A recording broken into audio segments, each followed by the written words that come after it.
911 emergency. My ex-boyfriend is trying to break into my house. I'm not letting him in, but he's like tried to break down the door and he's trying to break into one of the windows. He put me in the hospital a few weeks ago, and I've been trying to keep him away. Are you still there? Yes. Okay. I don't have anybody to send out there. Okay. You know, obviously, if he comes inside the residence and assaults you, can you ask him to go away, or do you know if he's intoxicated or anything? I've already asked him. I've already told him I was calling you. He's broken before, busted down my door, assaulted me. Yeah, so... Is there any way you can safely leave the residence? Okay.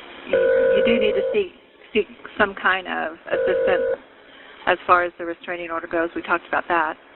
Yeah. I just don't have anybody to send out there. You can call the sheriff's office later and let him know what he's doing. All right. Well, notify your sheriff's department. I will.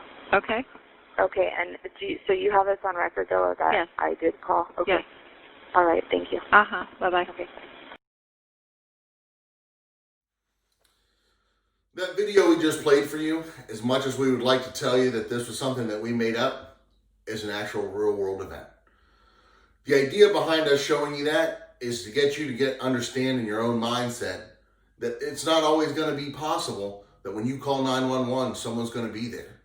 In this day and age, it's really about individual responsibility. This is something that we're going to have to take on for ourselves these days to ensure our own personal safety and those of our loved ones.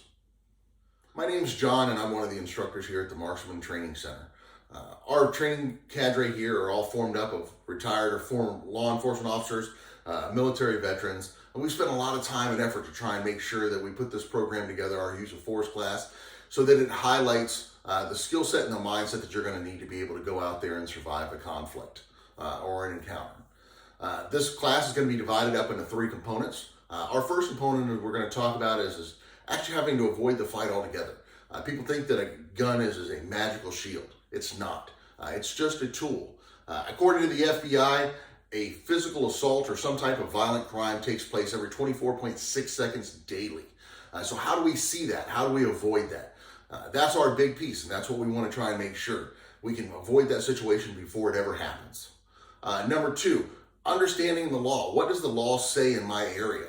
And this is a big one. People fail to understand that when you talk about deadly force, I can't just pull my weapon because I feel scared.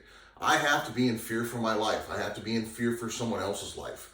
And understand that you're always reacting to somebody else, right? When you come under an attack, you're reacting to someone else's actions. And believe it or not, it's very quick. According to the University of Birmingham, an attack for your reaction time is 21 milliseconds. So you're always going to be on the defense. And so understanding what those laws mean and understanding ahead of time, that's key. We want to make sure that you understand that. And then the last part is going to be dealing with the aftermath. Understand that if you have to use that weapon, there's always going to be some type of an effect to it. There's always going to be a cost. It may not be as severe as going to prison or something like that, but it can be if you don't understand what you're doing. That's the whole purpose of this course, is to be able to get you to be able to survive an encounter. Remember that at the end of the day, we don't get to choose the battlefield. The other person does. And so our goal is to get ourselves home, get our loved ones home safely. And as that video showed in the very beginning, you always have to keep in mind that when you start calling for help, help's minutes away when that danger's at the door.